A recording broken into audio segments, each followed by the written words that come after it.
राम राम दोस्तों, मैं श्याम मार्कंडे। मैं आज आप सबको ये बताने वाला हूँ कि जीवन में हम जब कठिनाई आती है और हम कैसे विचलित या कैसे जीवन में हम लोग असफल हो जाते हैं। असफलता का मुख्य कारण है जब देखेंगे स्वयं की हार या स्वयं किसी से तुलना कर लेना। क्योंकि जो आपके पास है वो उनके पास नहीं है। ये आप क्यों नहीं सोचते? क्योंकि अगर उनके पास संसाधन है तो करने की क्षमता नहीं है। अगर उनके पास सब कुछ है, उन्हें दौड़ने की क्षमता नहीं है। आप ये देख लीजिए कि जीवन में ईश्वर ने सबको सब चीज़ नहीं दिया है। आप बस ये देख लीजिए कि मेरे पास कितना स्किल है और उनके पास स्किल नहीं है। जितने महान व्यक्ति हुए, आप जिनको भी उठा के देख लीजिए, उनके जीवन में समस्याएँ, कठिनाइयाँ उन्होंने फेस की होगी। तो जीवन में आप अपने आप का मूल्यांकन मत कीजिए। ये कभी जीवन में मत सोचिए कि वो बड़े हैं, वो नहीं कर पाए तो मैं कैसे कर पाऊँगा? सबसे बड़ी समस्या और सबसे बड़ी दिक्कतें आना वहीं से शुरू हो जाती है कि जीवन में आपको ये लगता है इन्होंने ये नहीं कर पाया, आप इतने महान हो के उन्होंने नहीं कर पाया तो मैं कौन-सा इस चने को भाड़ को मैं फोड़ सकता हूँ। तो आपको जीवन में ये सोचना है कि उन्होंने नहीं किया तो कोई बात नहीं, मैं कर सकता हूँ। मैं ये अच्छी तरीके से जानता हूँ। जितने भी महान कार्य हुए या जितनी दुनिया में हो रही है या होने वाले हैं, सब लोग कुछ न कुछ नया करके आए। कोई माँ के पेट से या कोई अच्छी कुल से ये नहीं होता कि वही कर पाएँगे।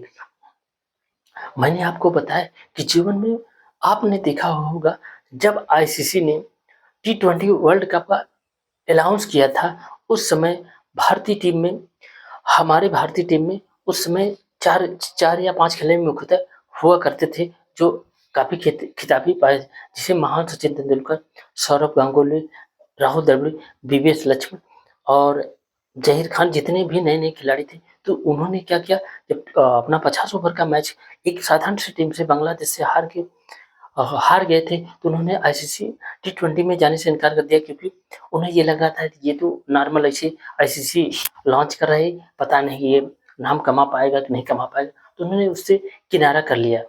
तो किनारा करने के बाद उनके जीवन में ये दिक्कतें आएगी, तो उन्होंने नए-नए खिलाड़ियों का सिलेक्शन किया। उन्होंने एक शो ही बनाया था। सौरव गांगुली के मन में ये नहीं चल रहा था कि मैं इस बिहारी को या जो उस समय जिसे महेंद्र सिंह धोनी कहते थे, मैं इसको क्रिकेट टी20 का वर्ल्ड कप का कप्तान बनाऊंगा, ये जीत के ही आ जाएगा, क्योंकि उन्हें लग रहा था कि ये जाएगा पहला 2-4 मैच खेलेगा और हार के अपना चला जाएगा। उनके जीवन में ये नहीं लगता था ये जीत के आएगा। तो उस समय क्या था, उनको ये लगा कि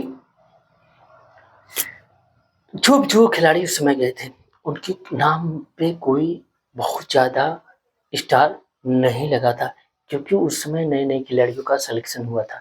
तो उन्होंने क्या जीवन में ये सीखा कि मुझे पाने के लिए सब कुछ है, खोने के लिए कुछ नहीं है। उन्होंने हाफ़्स का नियम एकदम बेस्ट फ़ॉलो किया, क्योंकि उस समय ना कोई नामी-गिरामी था, ना कोई बहुत बड़ा अवार्ड था, 1 आध 2 को छोड़ के। 1 आध 2 को छोड़ के मैं इसलिए बताना चाहता हूँ क्योंकि उनका परफ़ॉर्मेंस ठीक-ठाक नहीं था। तो उन्हें आईसीसी ने सिलेक्शन किया।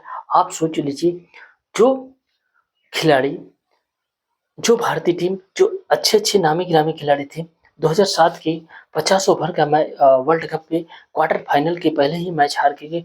वही टीम का कुछ नए-नए खिलाड़ियों का जब सिलेक्शन होता है और टी20 वर्ल्ड कप हमें जिता के लाते हैं, जो भारत या दुनिया में पहली बार आयोजन हुई थी, उस का जो ताज था वो भारतीय टीम के ऊपर सजा। उस नए-नए खिलाड़ियों के का उत्पन्न हुआ और जीवन में वो भी नाम कमाए। तो मेरा कहने का तात्पर्य यही था कि जीवन में आप ये कभी मत सोचिएगा वो उन्होंने किया मैं नहीं कर पाऊँगा। आप सोच लिए माही ने वो कर दिया जो बड़े-बड़े खिलाड़ी, जितने बड़े-बड़े स्टार हैं वो नहीं कर पाए। तो आप जीवन में अपना मूल्यांकन कभी मत कीजिए कि मैं ये नहीं कर पाऊँगा। आप खाली बस अपना कर्म करिए। कर्म आप करते रहिए और कुल रहिए, और जीवन में कभी हताश या निराश आपके जीवन में ये कभी नहीं आना चाहिए। आप जो भी कर्म कर रहे हैं, जो भी काम कर रहे हैं, उसको आप मेहनत से, अपनी पूरी ईमानदारी से करते रहेंगे, तो एक दिन ज़रूर आपको सफलता ज़रूर मिलेगी। जो भी जितने भी बड़े-बड़े नामी-गिरामी जो भी बंदे हुए हैं, उन्होंने क्या किया, जो उनका जो भी कार्य था, उसको इतना बढ़िया किया कि आज दुनिया में उनका नाम या उनका डंका बज रहा है। डंका बजने का मुख्य कारण था, उन्होंने अपने कर्म, जो भी काम था, उस काम को ही अपना प्रधान या मुख्य केंद्र ही माना कि मेरा जीवन यही है। क्योंकि जीवन में आप क्षण भर के लिए आनंद लेना चाहते हैं तो आप संगीत सुन लीजिए। अगर 6-7 दिन का अढ़ना आप पिकनिक पे चल जाइए, तो जीवन में आप जो भी करना चाहें, अगर जीवन मतलब पूरा जीवन अगर आनंदमय है, तो अपने काम से प्रेम कीजिए।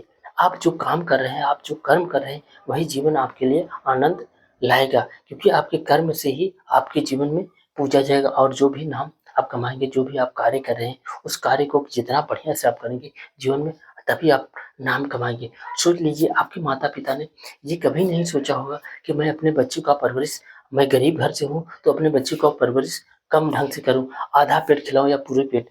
माता ने ये कभी नहीं सोचा कि फला आदमी इतना अमीर है, वो अपने बच्चों को 2 लीटर दूध पिला रहा है, मैं आधा लीटर पिलाऊँ। उन्होंने अपना वेस्ट किया, तो आपकी जो कद-काठी है, जो भी शरीर है, जो शरीर का ढाँचा है, जो माइंड है, सब कुछ सेम दिया है। तो आप अपने जीवन में ये क्यों सोचते हैं कि मैं ये नहीं कर पाऊँगा? तो स यहीं से दिक्कतें आपकी आना शुरू हो जाती है, क्योंकि जीवन में आप उन चीज़ों से मूल्यांकन, उनके पैसे या दौलत, उनकी संसाधनों से आप तुलना करते हैं कि वो मुझसे बेस्ट हैं। ये आप कदापि मत सोचिए। अगर वो उनके पास संसाधन है तो आपके पास ब्रेन है, आपके पास फुर्ती है, आपके पास एनर्जी है।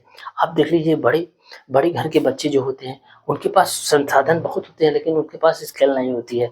आप देखेंगे, वो फेस नहीं कर पाते, वो इस वातावरण या कठिनाइयों को वो सामना नहीं कर पाते, क्योंकि वो इस चीज़ को नहीं ढले हैं। आप सोच लीजिएगा, जीवन में आप नाम कमाने के लिए ही आए हैं, इसीलिए आप गरीब घर के कुल में पैदा हुए। गरीब कुल के बच्चे जो होते हैं, वो जीवन में हर चीज़ को, फेस को वो ढालते हैं, क्योंकि वो हर चीज़ को समझते हैं। जीवन में जितने भी महान व्यक्ति हुए, वो देख लीजिएगा, एक पुअर क्लास से, एक गरीब क्लास से ही आते हैं। तो आप जीवन में, आप अगर गरीब पैदा हुए हैं, तो आपको ये लगना चाहिए कि मैं जीवन में कुछ करने के लिए ही आया हूँ, क्योंकि जीवन में अगर कोई भी नाम कमाता है, तो गरीब बच्चा कमाता है, क्योंकि वो हर दुःख तकलीफ से झेलते हुए वहाँ पे बैठता है। कहता है ना, जो कोयला काफ़ी ज़्यादा तपता है और तप के क्या होता है, वो सोना बनता है। तो कुछ अलग करना पड़ता है, क्योंकि तप के ही सोना बनता है, कभी कोई कच्चा कोयला सोना नहीं बनता। तो तपने के बाद जो इंसान सब कुछ जानता है, वही महान बनता है। तो महान बनने के लिए एक गरीब कुल में या एक वह ऐसे वातावरण में उनकी मतलब परवरिश होती है, जहाँ से कुछ अनोखा हो।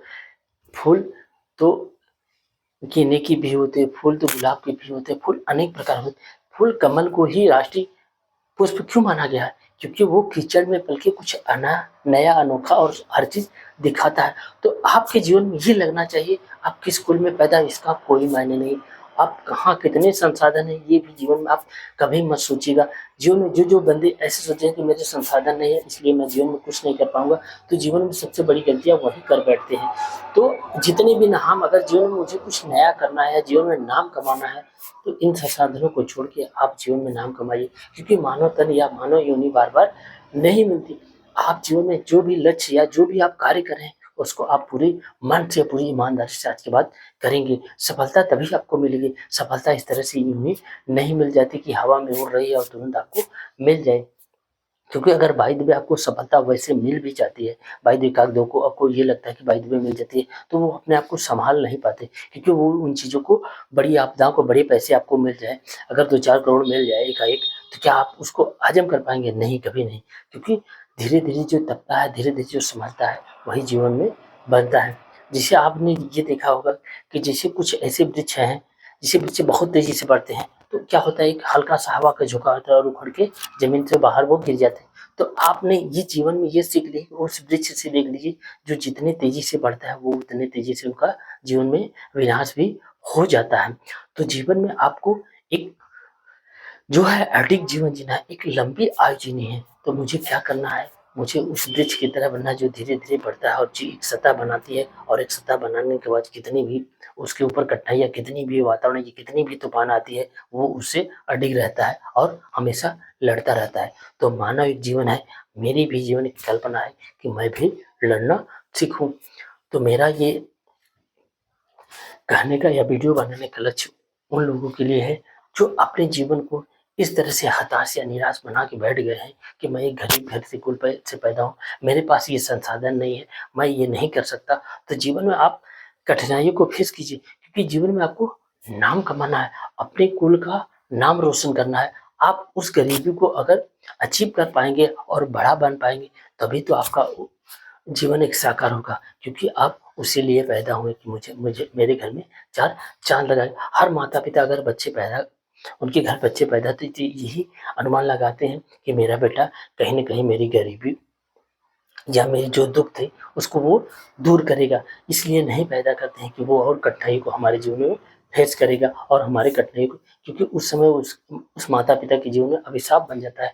जो भी बच्चे इस तरह से करते हैं कि जो माता-पिता हैं उनके लिए अभिशाप बन जाते हैं, तो सबसे बड़ी कठिनाइयाँ वहीं उत्पन्न हो जाती है। आप जीवन में कुल के लिए उजाला बन के आप उस माता-पिता को कभी ना, या कोई माता-पिता ये नहीं चाहता कि मेरा बच्चा इस तरह से करे, क्योंकि हर माता-पिता की ये उम्मीद होती है कि मेरा मैं जो नहीं कर पाया मेरा बेटा वो करेगा। इसीलिए माँ ये सोचती है, माँ माँ अपने बच्चों को कहाँ लेती है, अपनी गोद में लेती है। माँ यही सोचती है कि मेरा बेटा, मैं जहाँ तक देख रहा हूँ, मेरा बेटा वहाँ भी देखे। लेकिन बाप हमेशा ये सोचता है, वो अपने कंधे पे इसलिए लेके बैठता है क्योंकि वो सोचता है, वो पिता ये सोचता है कि जीवन में मेरा बेटा वो देखे जो मैं नहीं देखा हूँ, या जीवन में मैं जो नहीं देख पाया हूँ। तो बाप इसलिए अपने बेटे को कंधे पे रखता है कि मैं जहाँ तक नहीं देखता हूँ मेरा बेटा वहाँ तक देखे। तो हर माता-पिता का यही लक्ष्य होता है कि मैं जो नहीं कर पाया हूँ वो मेरा बेटा करेगा। तो जीवन सार्थक बनाना है, जीवन आपको सफल बनाना है, तो इन चीज़ों को आप ध्यान में रख के ही कार्य करेंगे। ये वीडियो आपको अच्छा लगे तो ज़्यादा से ज़्यादा शेयर कीजिए, लाइक कीजिए, सब्सक्राइब कीजिए। धन्यवाद, थैंक यू।